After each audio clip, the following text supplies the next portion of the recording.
In the closing years of the 19th century, the world stood on the brink of extraordinary change.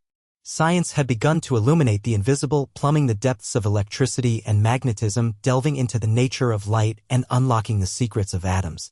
But in 1895, a quiet German physicist named Wilhelm Conrad Röntgen made a discovery that would send shockwaves across the globe, an invisible force that could pass through flesh, reveal the bones beneath, and revolutionize both medicine and physics forever.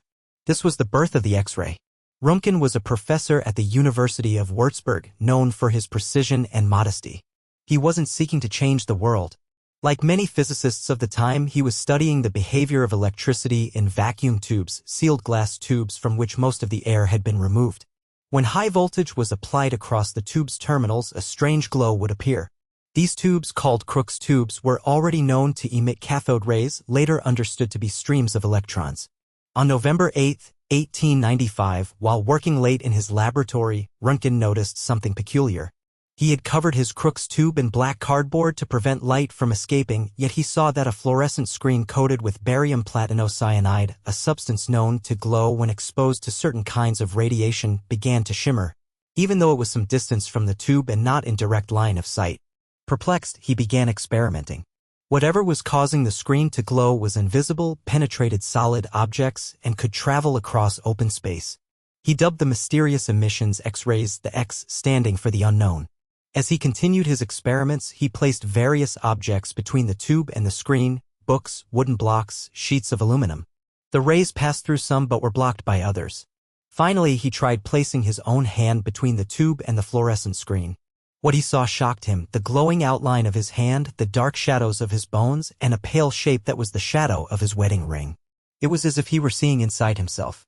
In the days that followed, Röntgen worked in secrecy. He feared ridicule or being dismissed as a crank. He slept little, spending hours documenting the rays' effects, testing different materials, and capturing photographic plates showing coins, pieces of metal, and bones hidden within flesh.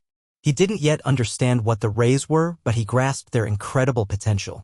On December 28, 1895, Röntgen submitted his first paper on a new kind of rays. The paper was sent to the Würzburg Physical Medical Society and caused an immediate sensation. Scientists and laypeople alike were stunned by the idea that one could take photographs of the inside of the human body without surgery. Within weeks, newspapers across Europe and America ran headlines about the new light that could see through skin. The first X-ray image of a human body part, the bones in Röntgen's wife's hand, became iconic. She is said to have exclaimed, "I have seen my own death." Soon, laboratories around the world were replicating his experiments. The military realized that these rays could detect bullets and shrapnel inside wounded soldiers without surgery. Hospitals saw their potential for diagnosing fractures and tumors. In 1896, only months after Röntgen's announcement, X-ray machines were already being used in clinical practice. But the scientific community was still in the dark about what X-rays actually were. Were they particles? Waves? Something new entirely? The mystery deepened. Over time, it was confirmed that X-rays were a form of electromagnetic radiation, like visible light, but with much shorter wavelengths, powerful enough to pass through soft tissue but blocked by denser materials like bone and metal. This ability to differentiate based on density made them ideal for imaging the internal structures of the human body. Röntgen, a humble man, refused to patent his discovery. He believed that science should serve humanity, not profit.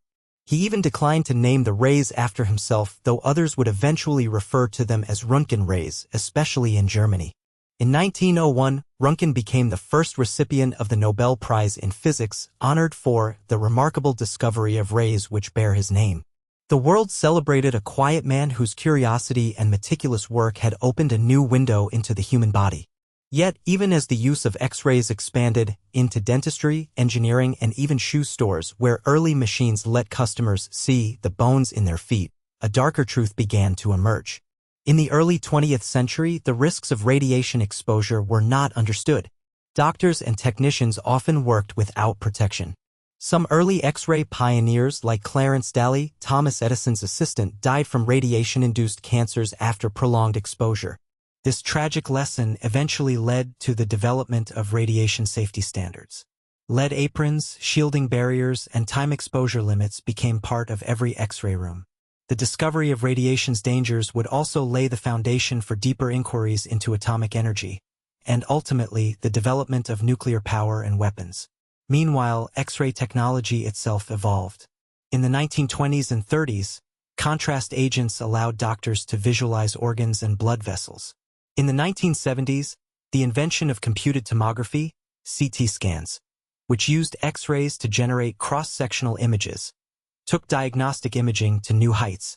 X-rays were no longer just snapshots of bones but became powerful tools to detect cancers, internal injuries, and disease progression. Beyond medicine, X-rays found applications in fields as diverse as astronomy, to study black holes and distant stars, security, airport scanners, and art history, to reveal hidden layers beneath paintings. They became a tool of exploration far beyond what Röntgen could have imagined. Today, more than 125 years after that flickering fluorescent screen first caught Wilhelm Röntgen's eye, the legacy of the X-ray remains. We take for granted the ease with which we can look inside the body to diagnose illness, to guide surgeries, to study our own anatomy. But every X-ray taken is a continuation of that first moment of wonder, when the invisible became visible and science revealed a hidden dimension of life. The story of the X-ray is more than the tale of a scientific breakthrough. It's a reminder of how human curiosity, combined with careful observation and persistence, can unveil worlds previously unseen, forever altering how we perceive ourselves and the universe around us.